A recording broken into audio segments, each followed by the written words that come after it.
इस वीडियो में मैं इंटरव्यू कर रहा हूँ कुलदीप भाई से। कुलदीप भाई माल्टा में 2 साल से काम कर रहे हैं। उनको काफ़ी अच्छा एक्सपीरियंस है माल्टा में। तो जानते हैं वहाँ पे जॉब्स कैसी होती है, कैसे मिलती हो, और क्या वहाँ के पे रेट्स हैं। मैं उन्हें यहाँ एयरपोर्ट पे छोड़ने आया हूँ और एयरपोर्ट पे ही मैंने उनका इंटरव्यू लिया। इस वीडियो को लास्ट तक ज़रूर देखना, ये आपके लिए काफ़ी इंपॉर्टेंट रहेगा।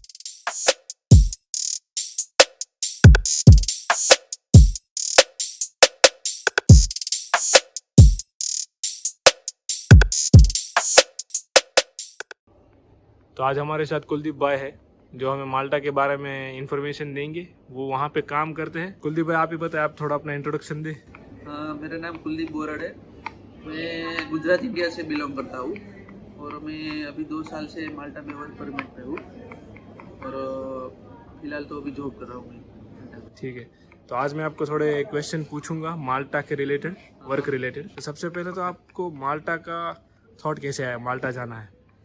माल्टा जाने का थॉट ऐसे आया, जैसे अपने फर्स्ट तो इंग्लिश स्पीकिंग कंट्री है, दूसरा के अर्निंग भी थोड़े अच्छा है और दूसरा हमारी जो इंडिया की कम्युनिटी वो भी थोड़ा ज़्यादा है, तो आसानी से जॉब भी मिल जाती है एक दूसरे फ्रेंड से रेफर से। ओके, तो फिर सबसे मेन सवाल है कि माल्टा जाके आपने जॉब ढूंढी कैसे?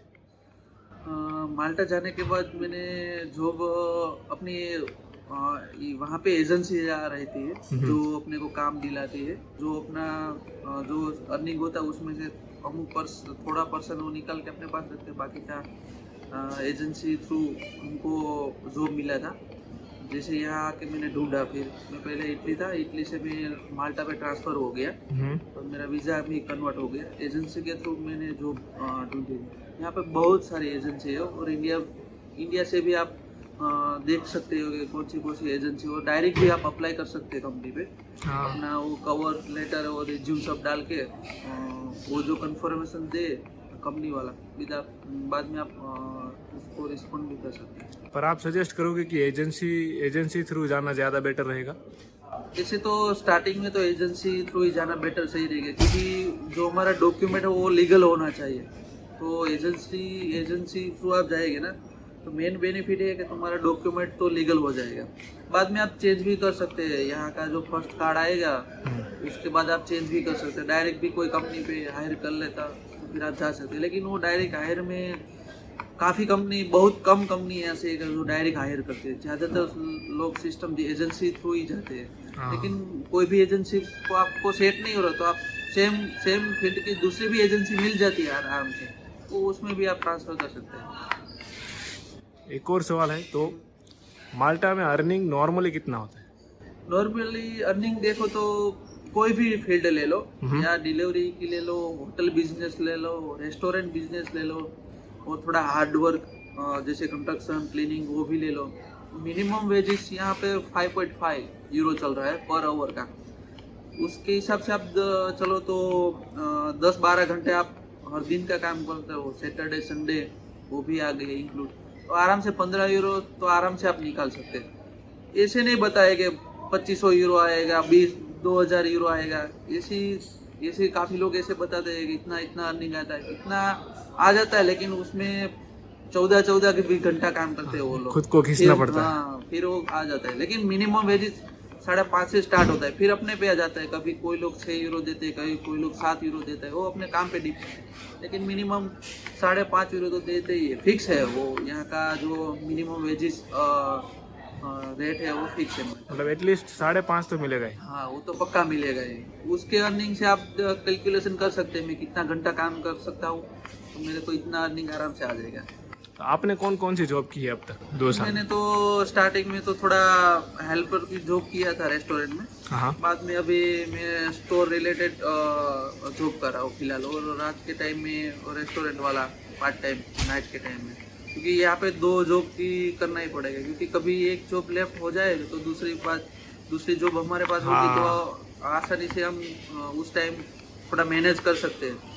और कोई एक जगह पे 12 घंटा भी मिलना बहुत मुश्किल है कि एक जगह पे 12 घंटा जॉब मिल जाए, ऐसा भी बहुत मुश्किल है। तो बेटर है दो जगह पे आप जॉब करो। जैसे रेस्टोरेंट वाली तो नाइट में आराम से मिल जाती है, तो वो रेस्टोरेंट वाली सही है नाइट टाइम। एक नेक्स्ट बड़ा क्वेश्चन है कि माल्टा में अकोमोडेशन एंड जो खाने का खर्चा है वो कितना होता है? अकोमोडेशन और खाने की बात करें तो जो सेंट्रल एरिया है, जैसे कोई सिटी का सेंट्रल एरिया होता है, वहाँ पे रेट थोड़ा ज़्यादा होता है, और रूरल एरिया है साइड का, तो वहाँ पे थोड़ा रेट कम होता है। तो कम से कम 200 यूरो से आप मैंने ऐसे माइंड में रेट सेट कर सकते हैं कि 200 से कम होगा, 200 से ज़्यादा नहीं हो सकता। लेकिन आप फैसिलिटी वाला ले सकते हो तो 200 से भी ज़्यादा हो सकता है, लेकिन आप ऐसा माइंड में सेट कर सकते हैं 150 से 200 के बीच में हो सकता है। मतलब इतने में मिल जाता हाँ, है इतने में मिल नॉर्मली। जाता है आराम से। और खाने का खर्चा? खाने का खर्चा तो कम से कम 100 से 150 में वो भी हो जाता है सर्वाइव। फिर वो भी अपने डिपेंडेंट में है कि कोई हर दिन, ऐसे तो कोई हर दिन नया नया नहीं बनाते, काम से ही फ्री नहीं होते। फिर अपने हिसाब से कोई खाने का पीने का शौक है तो थोड़ा ज़्यादा भी बड़े बजट हो जाता है, लेकिन दोनों मिला के 300 आराम से हो जाता है। 300 हो 300 जाएगा। में हाँ आप आराम से मैनेज कर सकते पर आप खाना घर पे बनाते हो ना हो। डेली? हाँ, यहाँ पे तो कोई ऑप्शन ही नहीं है, घर पे ही बनाना पड़ेगा, क्योंकि हर दिन बाहर से लेके तो फिर ज़्यादा महंगा होगा। ज़्यादा महंगा भी हो जाएगा, और फिर हमको भी प्रॉब्लम हो जाएगा। ऊपर से आप तो वेजिटेरियन हो ना? हाँ, मैं तो पक्का वेजिटेरियन हूँ, तो फिर बाहर का वहाँ पे वेज खाना मिलता है क्या? नहीं, वेज खाना मिलता है। काफ़ी ऐसे रेस्टोरेंट है जो वेगन करके आता है फूड। हाँ। हम यहाँ पे वेगन ऐसे बोलते हैं कि वो वेजिटेरियन जैसा ही, ये वेजिटेरियन सब मिलता है। हमारे इंडियन रेस्टोरेंट भी काफ़ी ऐसे है, इंडियन है, नेपाल के रेस्टोरेंट है। मतलब इंडियन ग्रोसरीज मिल जाती है, जैसे कि अपना आटा होता है, चावल सब कोई भी आइटम ऐसी नहीं है कि इंडिया की या अपने पाकिस्तान या बांग्लादेश नेपाल की कोई भी लोगों की यहाँ पे ऐसी नहीं है कि कोई ग्रोसरी नहीं मिलती। सब मसाला मिलता है, सब कोई भी सीड्स मिलते जाता है। एक वेजिटेबल थोड़ा मुश्किल है कि अपने कंट्री का वेजिटेबल यहाँ पे मिलना थोड़ा मुश्किल है, लेकिन बाकी काफ़ी ऐसी आइटम वेजिटेबल में भी है कि यहाँ पे मिल जाती है आराम से। अच्छा है। अभी एक आई थिंक दूसरा सवाल, आपको अब तक माल्टा में कोई डिफ़िकल्टीज फेस हुई है क्या? ऐसी चीज़ जो आपको प्रॉब्लम हुई स्टार्टिंग में, या फिर ये चीज़, तो कौन कौन सी डिफ़िकल्टीज अगर कोई नया माल्टा में आएगा तो उसको फेस करनी पड़ेगी? ऐसी तो देखे तो कोई डिफिकल्टी नहीं है, लेकिन थोड़ा डॉक्यूमेंट का जो प्रोसेस होता है ना, वो संभाल के हमको करना है। हाँ। क्योंकि जब हम पहली बार या जैसे आप यहाँ से अपनी कंट्री से यहाँ पे आते हैं, तो जो डॉक्यूमेंट प्रोसेस होता है ना, वो पूरा फुलफिल करके आना चाहिए।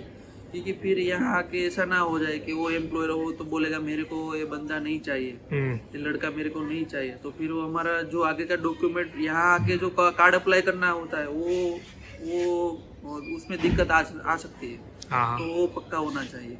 फिर और दूसरा यहाँ के शायद आप डॉक्यूमेंट दूसरी कंपनी में भी चेंज करते हैं आपके डॉक्यूमेंट, तो उस टाइम में भी थोड़ा केयरफुल होना कि इस टाइम पे मैं कर सकता हूँ, इस टाइम पे नहीं कर सकता हूँ। दोनों को सेट करके करना, क्योंकि बीच में जो थोड़ा टाइम आ गया ना, तो फिर क्या हो जाएगा, आपका डिस्कनेक्ट हो जाएगा कार्ड, फिर आपको वापस भी अपने कंट्री पे जा सकते हैं। ऐसा भी फेस होना है। बाकी क्या जॉब का तो कोई प्रॉब्लम नहीं है, यहाँ पे नोटिस पीरियड भी होता है, और तुम्हारा सैलरी का भी जो स्ट्रक्चर उसने सेट किया है, एडवांस कितना और क्या कितना पेमेंट की कितनी साइकिल है, 45 डे की यहाँ पे अराउंड चलती है। 45 डे फर्स्ट मंथ आएगा, बाद में नेक्स्ट मंथ 30 डे से शेड्यूल आता है पेमेंट का, वो भी अपने बैंक में लोग डाल सकते हैं। या कोई भी ऐसी कंपनी है जो 800 यूरो से ज़्यादा होगा तो वो लोग आपको केस में दे सकते हैं।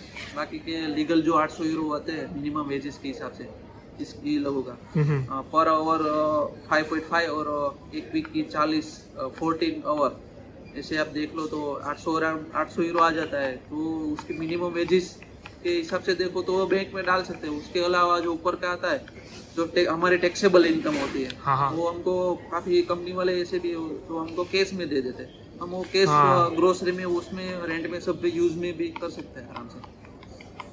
तो वहाँ पे टैक्स भी आपका कटता है ना? हाँ, टैक्स यहाँ पे खास करके एक सोशल सिक्योरिटी आता है हमारा, जो मेडिकल का ये लोग बोलते हैं कि हर मंथ वो सोशल सिक्योरिटी डिडक्ट होती है हमारे अकाउंट से।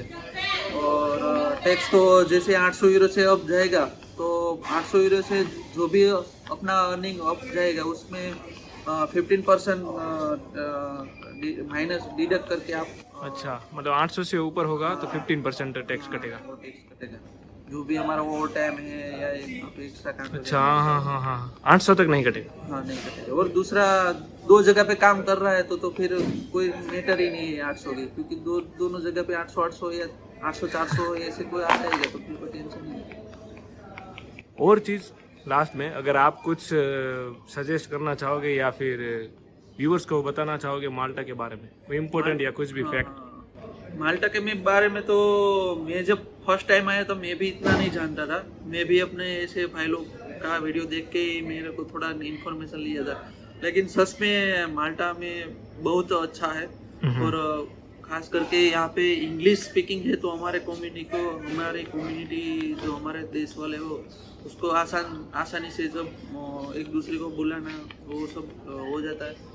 और दूसरी बात कि यहाँ पे एटमॉस्फेयर हमारा इंडिया जैसा, मेन बेनिफिट हमारा इंडिया जैसे एटमॉस्फेयर है कि दूसरे कंट्री पे आप जाएंगे तो ज़्यादा ठंड होती है और ज़्यादा बारिश होती है। यहाँ पे सब एटमॉस्फेयर हमारा इंडिया जैसा है। आप वेदर के हिसाब से देखो तो बहुत बेस्ट है, इंडिया जैसा ही। मतलब ज़्यादा ठंडी नहीं, ज़्यादा गर्मी नहीं, ज़्यादा गर्मी नहीं। और बाकी तो यहाँ पे सब अपने लोग ही है, जैसे नेपाल के मिल जाते हैं, पाकिस्तान के मिल जाते हैं, इंडिया के मिल जाते हैं और श्रीलंका के भी मिल जाते हैं। तो हमारे जो पड़ोसी देश है उसका लोग मिल जाते हैं तो फिर हमको कोई कहीं पे कोई प्रॉब्लम होता है वो भी सॉल्यूशन हो जाता है आराम से। और हमारे खुद के इंडिया के भी लोग बहुत है यहाँ पे।